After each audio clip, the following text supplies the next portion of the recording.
السلام علیکم، کیا حال ہے سبھی سننے والوں کا؟ امید کرتے ہیں کہ آپ سب خیریت سے ہوں گے۔ اللہ پاک آپ سب کو اپنے حفظ و امان میں رکھے۔ آج ہم بات کریں گے تہجد کے نفل کے بارے میں۔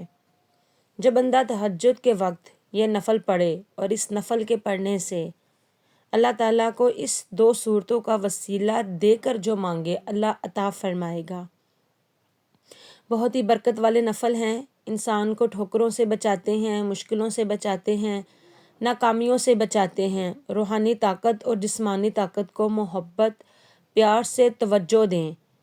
پیار اور محبت کا لفظ اس لیے استعمال کیا گیا کیونکہ اپنی روحانیت کو بھی محبت دینی چاہیے، اپنے جسم کو بھی محبت دینی ہے۔ محبت احتیاط کے ساتھ ہوتی ہے اور محبت کے لیے آپ نے اپنے جسم پر اپنی روح پر توجہ دینی ہے۔ اس کے لیے میں ایک چیز آپ کو بتاؤں گی۔ آپ تہجد کے صرف 2 نفل پڑھیں، 6 پڑھ لیں، 12 پڑھ لیں، جتنے چاہے نوافل پڑھ لیں، 2 پڑھ لیں۔ اچھا، ان میں سے ایک بہت ہی ایک بات کرنی ہے۔ آپ نے جب یہ نفل پڑھنے ہیں تب آپ نے جو نیت کرنی ہے وہ صلاۃ الحاجت کی کریں۔ صلاۃ الاستغفار، صلاۃ التوبہ۔ جو زندگی پہلے گزری اس پر ندامت، جو زندگی پہلے گزری اس پر توبہ، جو زندگی پہلے گزری اس پر استغفار۔ وہ شہنشاہ ہے، وہ کریم ہے۔ تہجد تو ویسے ہے، اسے صلاۃ الحاجت، صلاۃ التوبہ، صلاۃ الاستغفار۔ اب میں آپ کو ایک طریقہ بتاتی ہوں ان 2 نفل کو پڑھنے کا۔ تہجد کی پہلی رکعت میں سورہ فاتحہ کے بعد سورۃ الکافرون 11 بار پڑھیں۔ تہجد کی دوسری رکعت میں وہ جو ہم نے 2 نوافل کی نیت کی تھی، پہلی نیت میں تو ہم نے سورۃ الفاتحہ کے بعد 11 دفعہ سورۃ الکافرون پڑھ لی۔ اب دوسری رکعت میں وہی پھر دوبارہ سورۃ الفاتحہ کے بعد سورۃ الاخلاص 11 بار پڑھے۔ بہت طاقتور عمل ہے۔ فرمایا جو بندہ تہجد کے وقت نفل پڑھے، جو یہ نفل پڑھے اور اس نفل کو پڑھنے میں جو طریقہ میں نے بتایا ہے، پہلی رکعت میں سورۃ الکافرون 11 بار اور دوسری رکعت میں 11 بار سورۃ الاخلاص پڑھیں اور اللہ تعالیٰ سے ان 2 صورتوں کا واسطہ دے کر دعا کریں اور جو مانگے اللہ عطا فرماتے ہیں۔ حتیٰ کہ یہاں تک کہ فرمایا کہ یہ نیت کرے کہ یا اللہ، دائیں ہاتھ میں سورۃ الکافرون اور بائیں ہاتھ میں سورۃ اخلاص کے نقش لکھے ہوئے ہیں۔ یا اللہ، میں تجھے ان صورتوں کا واسطہ دیتی ہوں کہ مولا، میرے اندر پاکی نہیں، معصومیت نہیں، میرے اندر خامیاں ہی خامیاں ہیں۔ تو پاک ہے، تیرا کلام پاک ہے، تو طاہر و مطہر ہے، اور میرے اللہ تیرا کلام طاہر مطہر ہے اور پاک ہے۔ اللہ، اس کلام کے صدقے مجھے یہ مراد عطا فرما، میری یہ مشکل حل عطا فرما، میری یہ مجبوری حل عطا فرما۔ جو بھی آپ کی پریشانی ہے، مجبوری ہے، جو کچھ بھی ہے، اللہ تعالیٰ سے اس کے بارے میں ذکر کریں۔ اور اس کے علاوہ یہ صورتیں آپ کی ان پریشانیوں کا بھی حل ہیں جو زندگی میں چل رہی ہیں پریشانیاں۔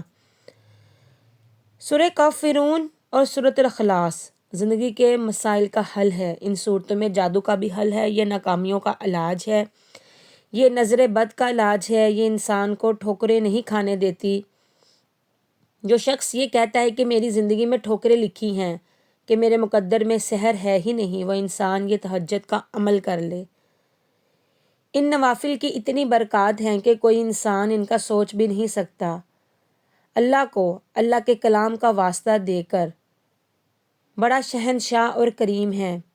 سوچے رب ہو، سورۃ الکافرین اور سورۃ الاخلاص ہو، تہجد کا وقت ہو، نفل ہو، سجدے ہوں، آپ گمان کریں کوئی لمحہ قبولیت کا جو قضا ہو جائے۔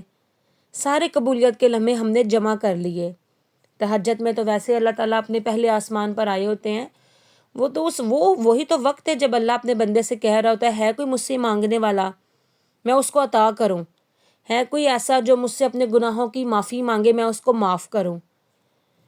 اور ہم نے اپنی فریاد رکھی ہے، انشاءاللہ قبول ہوگی اور سارے کام بن جائیں گے، سارے مسئلے حل ہو جائیں گے، ناکامیاں دور ہو جائیں گی، راحت، رحمت، برکت اور خوشیاں نصیب ہوں گی، انشاءاللہ قبولیت ہوگی۔ اس عمل کو توجہ سے کریں، یکسوئی سے کریں، اللہ تعالیٰ سے خلوص سے دل سے دعا مانگیں، اور دعا جب بھی مانگیں کوشش کریں کہ آپ کی دعا میں سب سے پہلا ذکر آپ کے والدین کا ہو. اپنے والدین کے لیے دعا کریں، اس کے بعد تمام مومن مسلمان مرد و عورتوں کے لیے دعا کریں، کیونکہ اسلام میں جو صحیح طریقہ ہے دعا کا، اپنے لیے ہمیشہ اینڈ پہ اور آخر میں دعا مانگے، کیونکہ انسان جو کسی دوسرے کے لیے مانگتا ہے اللہ تعالیٰ آپ کو وہی عطا کرتا ہے. اگر ہم کسی کے لیے بھلائی، خوشیاں، اچھائی مانگیں گے تو اللہ رب العزت وہی ہمیں واپس لٹائیں گے. اور اپنے دل کو آئینوں کی طرح صاف رکھیں، منافقت نہ کریں، دعا مانگتے ہوئے اپنی توجہ صرف اللہ کی طرف مرکوز کریں. یہ نہیں کہ آپ نوافل پڑھ رہی ہیں، کام کر رہی ہیں، توجہ آپ کی میں نے ادھر کہ یہ کرنا ہے وہ کرنا ہے، ایسا نہ کریں. بالکل توجہ اللہ کی طرف کر کے اپنی حاجت کے لیے دعا کریں، انشاءاللہ دعا قبول ہوگی.